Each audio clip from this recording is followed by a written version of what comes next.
व्रत म्हणजे काय? व्रत या शब्दाचा अर्थ वेद बोधित कर्म, वेदाने सांगितलेलं इष्ट प्रापक, इष्टाची प्राप्ती करून देणारं कर्म, त्याला म्हणावं व्रत. लोक व्रत करतात, एकादशी व्रत करतात, पण दिवसभर, आता आम्ही काल लई खाल्लं, दुपारची साबुदाणाची फराळ लई भारी, माझ्यासोबत राहून बसला होता. आरोप या व्यक्तीवर असतो आणि पोटभर हे व्यक्ती खाते. त्या व्यक्तीला आनंद वाटावा म्हणून बोललो. बरं आता खुश झालं ना, त्यांचे सासरे वारलेत म्हणून डिप्रेशन मध्ये. व्रत वेद बोधित इष्ट प्रापक कर्म, लक्षात घ्या बरं. वेदाने सांगितलेलं इष्टाची प्राप्ती करून देणारं कर्म, त्याचं नाव काय? व्रत.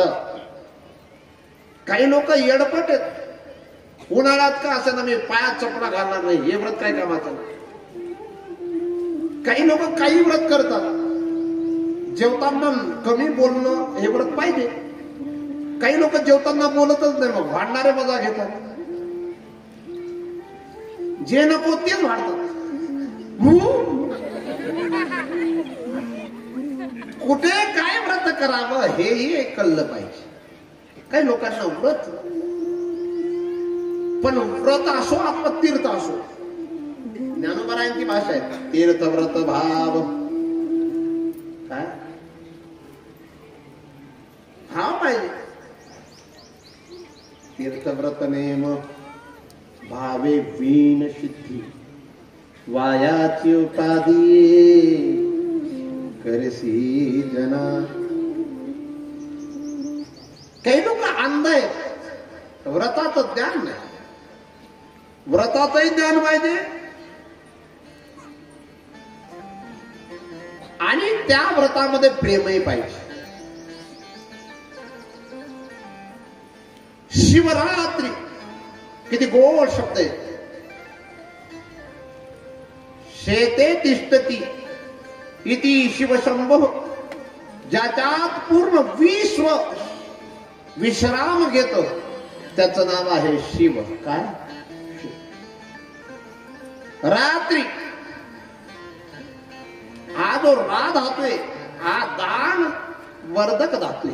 म्हणजे जी रात्री मोक्षाचं दान देते, जी रात्री धर्माचं दान देते, जी रात्र अर्थाचं दान देते, कामाचं दान देते, त्या रात्रीचं नाव आहे शिवरात्री. असं शिवरात्री व्रत.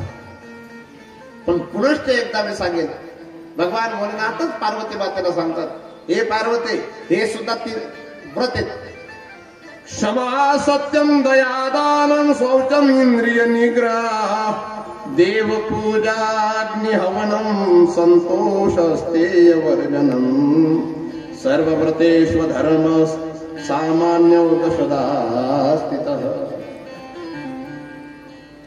व्रत करत असेल पण क्षमा नावाचा प्रकार नसेल, व्रत करत असेल पण दया नसेल, व्रत करत असेल पण इंद्रिय निग्रह नसेल, तर त्या व्रताला सुद्धा काही किंमत राहते.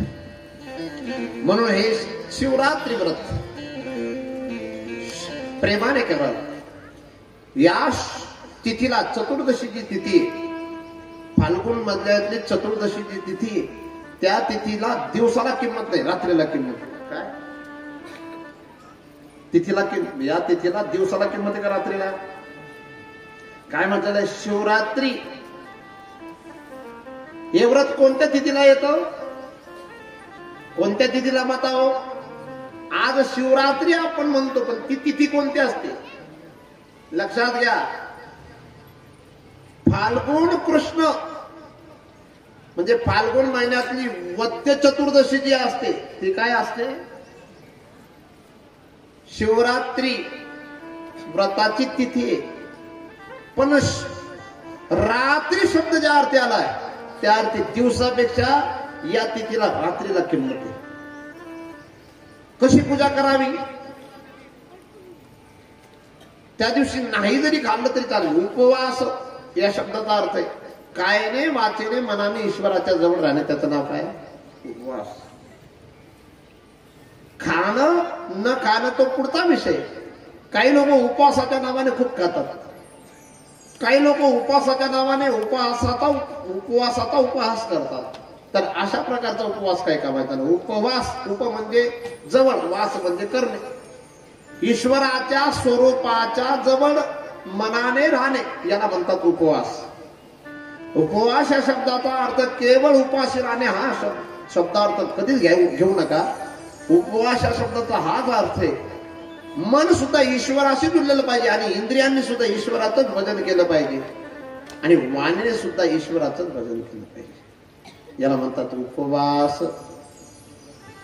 त्या शिवरात्रीला म्हणजे रात्रीला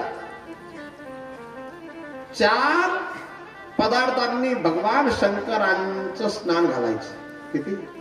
पार्थिवाला लिंगाला 4 पदार्थांनी स्नान घालायचं. दुग्धेन प्रथमे स्नानम दग्धाचैव द्वितीयके तृतीये तु तथा जेन चतुर्थे मधुना तथा चतुर्थे मधुना तथा. पहिल्या प्रहरात 6 ते 3 संध्याकाळचे 6 ते सकाळचे 7 मध्ये हे किती प्रहर येतात? 4 प्रहर येतात. किती? 4. 6 ते 9च्या प्रहरात भगवान शंकरांना तुम्ही दुधाने स्नान घालायचं.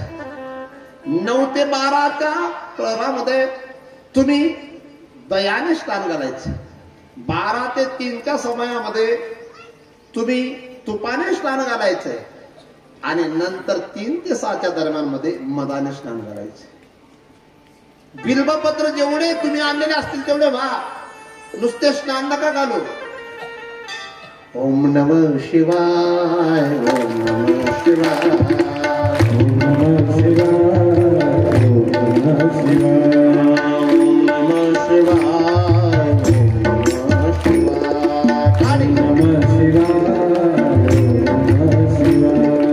ओम नमः शिवाय, ओम नमः शिवाय, ओम नमः शिवाय.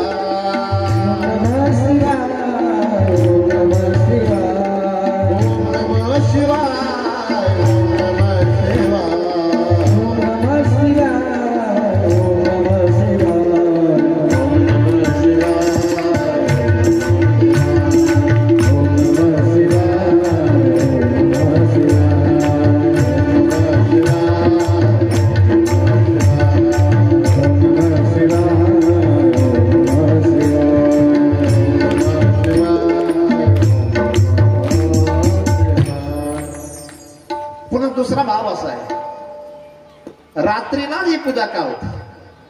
आता फाल्गुन महिन्यातली वद्य पक्षातली चतुर्दशी जर असेल म्हणजेच अमावस्येच्या आदली रात्र, तुम्ही पहा अमावस्या अशी तिथी आहे किंवा चतुर्दशी सुद्धा त्याच्यात येते, अशी तिथी येते. त्या रात्रीला ना चंद्र असतो ना सूर्य असतो. असतात का तुम्ही आई? चंद्र सूर्य असतात का दोन्ही? अमावस्येच्या रात्रीला पूर्ण काळोख असतो का प्रकाश असतो? भूत कधी दिसतात बायकांना? कोणत्या तिथीला दिसतात? का बरं दिसतात? कारण अंधार असतो म्हणून पांढरा कपडावाला जरी असला तरी.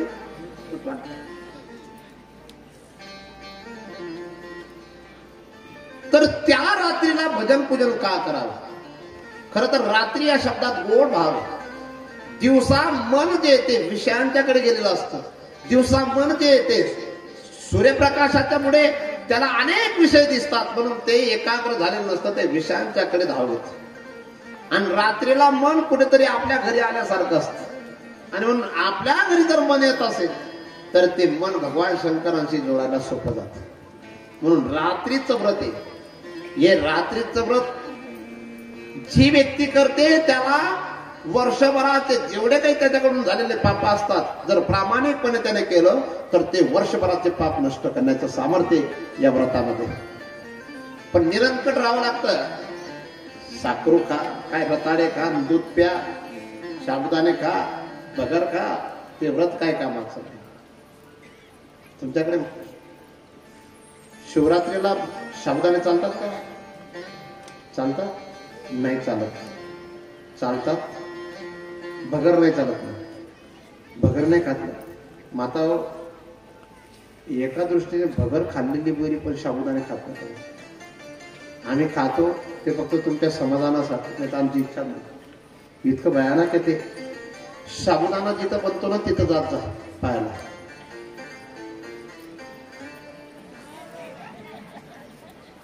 तुम्ही पाहा लागला, ते पायाने तोडवले जातात आणि त्यांच्या अंगाला खूप घाम येत होतं. तर फॅन वगैरे लागत, फॅन चालत नाही, गरमी असते. त्यांच्या अंगाचा घाम सुद्धा कुठे पडतो. आणि जर सर्दी आलंय आणि ते कुठे बाहेर फेकायला जाते. लोकांचा शंभर खात जा. भयानक. भगर खात जा, पण सोमवारला भगर चालत नाही. भगरही खाता खाता साबुदाणे खात नका जा. फळं खात जा. फळंही असेल तर आता फवारल्याशिवाय फळं येत नाही. जे केळी त्या भागातले, ज्यांच्या भागात केळी खूप पिकते, हेच व्यक्ती स्वतः 4-5 एकर केळी लावते. आता केळी कशी पिकवली जाते? शेतकरी तर डायरेक्ट कच्चा घोडा देतो आणि 2 दिवसात तुमच्याकडे डायरेक्ट पिकलेले केळी येते. कसं काय येते? कार्पेट टाकलं जातं. काय अंतर ते केलं. सफरचंद सुद्धा तुमच्याकडे येतात. ओरिजिनल सफरचंद जे ते 400 रुपये किलोच्या जवळपास भेटते. काल कोण ठेवून गेलो होतं इथं सफरचंद? कोण ठेवून गेलं होतं? कोण ठेवलेलं होतं? कोण होतं? वरबोट करावं. इथं सफरचंद कोण ठेवून गेलं होतं? कोण होतं? वरबोट करा. इतकं सुंदर सफरचंद मी पहिल्यांदा खाल्लं 6 महिन्यात. एकदम ओरिजिनल चांगल्या क्वालिटीचं आणलेलं होतं. कोणी आणलं होतं काय नाही. कोणी आणलं होतं हेही सांगितलं जात नाही. त्यांना असं वाटतं जर मी आणलं तर मग महाराज अजून पुन्हा मागतील. पण छान, ज्या माऊलीने आणलं तिने प्रामाणिकपणे आणलं. 80-90 रुपये किलोचे सफरचंद काही कामाचे नाही. 300च्या जवळपासचे असले ना बरं असतं. याच्यावर एक कथा आलेली शिवरात्री व्रतावर. ती व्याधाची कथा आहे. तो काशीचा व्याध. तो तर शिकार करायला गेला होता. दिवसभर त्याला शिकार भेटले नाही. तो दिवसभरचा उपासी आणि रात्री त्या बिना शिकारीचं घरी कसं जावं म्हणून त्या एका झाडावर चढतो. पशूंच्या भीतीपोटी. ते झाड असतं बिल्वाचं. आणि पुन्हा त्याला दिवसभरचा उपवास घाललेला. रात्री सुद्धा त्याला तिथं कोण खाऊ घालणारा नाही. तो रात्रीचाही उपवास. शिकार करायची प्राण्यांची म्हणून तो असं पानं बाजूला करायचं. आता ते बिल्वपत्र ते हातात बरोबर तुटायचं आणि खाली पुरातन शिवलिंग होतं. त्याच्यावर ते बरोबर बिल्वपत्र पडायचं आणि त्याच्या हातात जे पिण्याकरता त्याने पाणी आणलेलं होतं ते पाणी सुद्धा काही अंशी त्या पुरातन लिंगावर पडायचं.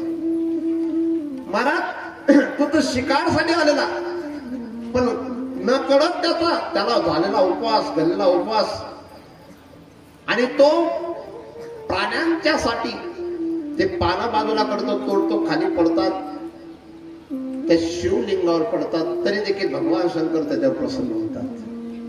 ती तिची कथा तुम्हाला सर्वांना माहिती. आणि त्याला भगवान शंकरांनी वर मागायला सांगितलं तर त्याने सांगितलं की मला पशूंची भाषा समजली पाहिजे, हा आशीर्वाद द्या. आणि दुसऱ्या शिवरात्रीला त्याने ज्या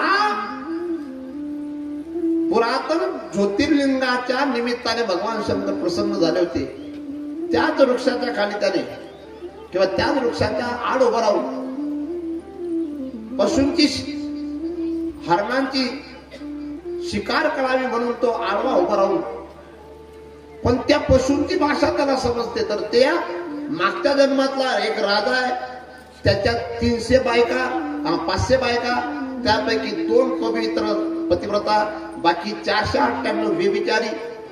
आणि त्यांच्या पापामुळे त्याला हरणाचा जन्म प्राप्त झाला. बाकी 498 जे आहेत त्या नरकाला गेलेल्या 2 पतिव्रता होत्या, त्या हरणी झालेल्या.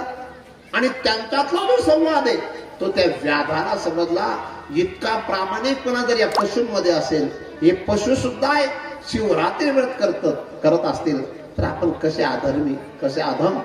आणि म्हणून नंतर त्याने जाळं टाकलेलं, त्या जाळामध्ये फसलेले ते हरण, ती हरणी येते, दुसरी गर्भवती हरण असते.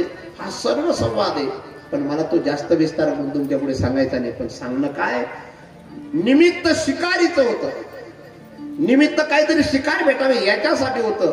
आणि तो सहज ते बिल्वपत्र त्या पुरातन शिवलिंगावर पडतं. तरी देखील भगवान शंकर त्याच्यावर प्रसन्न होत असतील, तर तुम्ही शिवरात्री व्रत जर प्रामाणिक आणि प्रेमाने भगवान शंकरांचं म्हणून जर केलं, तर तुम्हाला का मोक्ष भेटणार नाही, अर्थ भेटणार नाही, तुमच्या कामना का पूर्ण होणार नाही. म्हणून असं हे शिवरात्री व्रत आहे. हे शिवरात्री व्रत तुम्ही करा. आता पशुपती व्रत आपण करत असतो. सर्व माता भगिनींना सर्वांना प्रार्थना आहे, थोडस एक 5 मिनिटं उभे राहा, थोडस नृत्य करून घ्या आणि नंतर मग पशुपती व्रत आपण ऐकू आणि मग पुढे शिव पुराणातल्या कथा ऐकू. आपली आजची कथा थांबली.